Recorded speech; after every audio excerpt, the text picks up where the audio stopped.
2 spoon போதும். Lion date syrup. இதுல iron, fibre, vitamins, நோய் எதிர்ப்பு சக்தி அதிகமா இருக்கு. Lion date syrup. Karur Vijay பிரச்சாரத்தில் நெரிசல் ஏற்பட்டு 41 பேர் இறந்த விவகாரம் பற்றி ஒரு நபர் கமிஷன் விசாரணை நடத்துகிறது.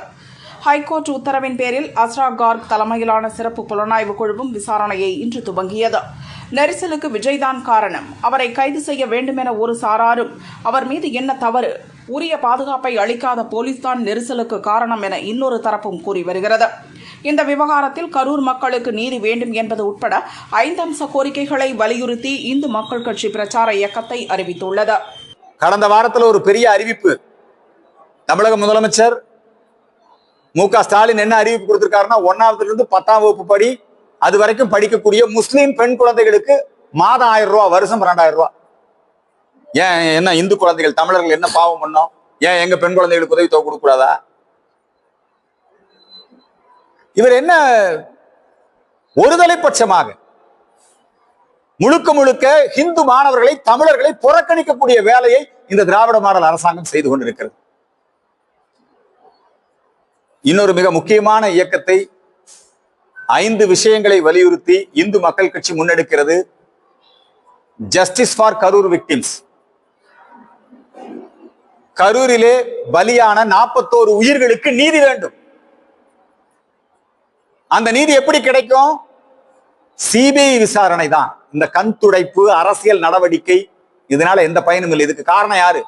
இதுக்கு முழுக்க முழுக்க ஜோசப் விஜய் தான் காரணம். Arrest Joseph Vijay. பேன் டிவிக்கு தமிழக வெற்றி கழகம் நடத்திய அனைத்து நிகழ்ச்சிகளும் பொதுமக்களுக்கு இடையூறாக இருக்கிறது. இவங்க நடத்தக்கூடிய எல்லா நிகழ்ச்சிகளுக்குமே, இன்னும் சொல்ல போனா தேர்தல் கமிஷன் கிட்ட நாங்க வேண்டுகோள், புகார் இரண்டுமே செய்ய போகிறோம். இந்து மக்கள் கட்சி சார்பில் தாவேகாவை அதனுடைய பதிவை ரத்து செய்ய வேண்டும். குழந்தைகளை எடுத்துக்கிட்டு எதுக்காக நிகழ்ச்சிக்கு வர்றாங்க? தேர்தல் கமிஷன் எப்படி இதை அனுமதிக்கிறது? இப்ப தேர்தல் கமிஷனுடைய பொறுப்பு இல்லை. ஆனா தேர்தல் கமிஷனுடைய விதிமுறைகளுக்கு மாறானது. குழந்தைகளை, பெண்களை, வயதானவர்களை, முதியவர்களை எல்லாம் அந்த கூட்டங்களிலே வந்து அழைத்து வந்து இவங்க நடத்தின எல்லா நிகழ்ச்சியுமே பொதுமக்களுக்கு இடையூறு. கோவையில் நிகழ்ச்சி நடத்தினாங்க, விமான நிலையத்தில் கூடிய தடுப்புகள் எல்லாம் உடைக்கப்பட்டது, பொது சொத்துக்கள் நாசமாக்கப்பட்டது, பல பேர் காயமடைஞ்சாங்க. அந்த நிகழ்ச்சி நடத்தின தனியார் கல்வி நிறுவனம் கடுமையான பாதிப்புக்கு, சேதத்துக்கு, நாற்காலிகள் உடைக்கப்பட்டது. அதுக்கப்புறம் அவங்க சென்னையில நடத்தின நிகழ்ச்சி, திருவாரூர்ல நடத்தின நிகழ்ச்சி, மதுரையில நடத்தின நிகழ்ச்சி எல்லாமே பொதுமக்களுக்கு இடையூறு தான். அதனால தமிழக வெற்றி கழகம், பேன் டிவிக்கு, தமிழக வெற்றி கழகத்தை தடை செய்ய வேண்டும். இந்த சம்பவத்துல விஜயை கைது செய்ய வேண்டும். ஏன் பயப்படுறீங்க? விஜய் கைது செய்யப்பட வேண்டும். இந்த சம்பவத்திற்கு சிபிஐ என்கொயரி வேண்டும். இந்த சம்பவத்துல டோட்டல் ஃபெயிலியர் தமிழக அரசு. தமிழக அரசு இதே மாதிரியான ஒரு சூழ்நிலை, இந்திய விமானப்படை கண்காட்சி, வான்படை சாகச நிகழ்ச்சி கடற்கரையிலே நடந்தது. சரியான ஏற்பாடுகளை செய்யவில்லை. 6 பேர் இதே மாதிரி கூட்ட நெரிசல்ல பலியானாங்க. அதே மாதிரி கள்ளச்சாராய மரணம், 60க்கும் மேற்பட்டோர் பலியானாங்க. தொடர்ந்து மக்கள் சாகிறார்கள். மு.க. ஸ்டாலின் அவர்களே, நீங்கள் ஆண்டது போதாதா? மக்கள் மாண்டது போதாதா? இன்னைக்கு இந்த நெரிசல்ல சிக்கி பலியாகிறதுக்கு யார் காரணம்? தமிழக அரசு பொறுப்பெடுத்துக் கொள்ள வேண்டும். எங்கேயோ ரயில் விபத்து நடந்தது, உடனே லால் பகதூர் சாஸ்திரிய ரிசைன் பண்ண சொல்லி போராடினீங்கல்ல, இதுக்கு பொறுப்பெடுத்து நீங்க ராஜினாமா செய்ய வேண்டாமா? Dismiss DMK. மத்திய அரசை வேடிக்கை பார்த்து கொண்டிருக்க கூடாது. ஆளுநர் சும்மா கேள்வி கேட்கிறாரு, என்ன பதில் கிடைக்கும் உங்ககிட்ட இருந்து? ஆளுநர் இந்த அரசாங்கத்தை டிஸ்மிஸ் செய்ய சொல்லி பரிந்துரை செய்ய வேண்டும். இந்த 5 விஷயங்கள், dismiss DMK, ban TVK, arrest Vijay, make CBI enquiry, justice for Karur victims, இந்த இயக்கத்தை இந்து மக்கள் கட்சி முன்னெடுத்து நடத்துகிறது.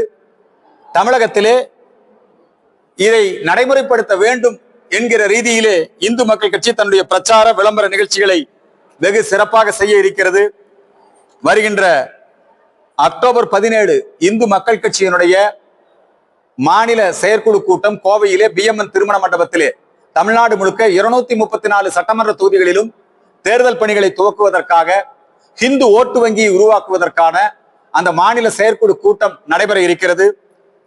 இப்ப திமுக விமர்சனம் பண்ணாலே அரெஸ்ட் அல்லது போலீஸ் ஸ்டேஷனுக்கு அழைத்து விசாரணை.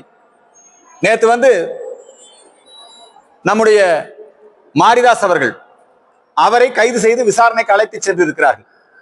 அதே போல ஏர்போர்ட் மூர்த்தி அவர்கள் அவர் மீது பொய் வழக்கு போட்டு அவரை சிறையில் அடைத்திருக்கிறார்கள். தமிழகம் முழுக்க இந்து மக்கள் கட்சி தொண்டர்கள் மீது பொய் வழக்கு போடப்படுகிறது. விமர்சனம் யார் பண்ணாலும் 30க்கும் மேற்பட்ட யூடியூபர்கள் இந்த கரூர் விஷயம் தொடர்பாக கருத்து தெரிவித்தவர்கள் அவங்க மேலெல்லாம் வழக்கு பதிவு செஞ்சு நடவடிக்கை எடுக்கிறாங்க. யாரும் அரசாங்கத்தை விமர்சிக்க கூடாது. மு.க. ஸ்டாலின் அரசுக்கு என்னுடைய வன்மையான கண்டனத்தை தெரிவித்துக் கொள்கிறேன்.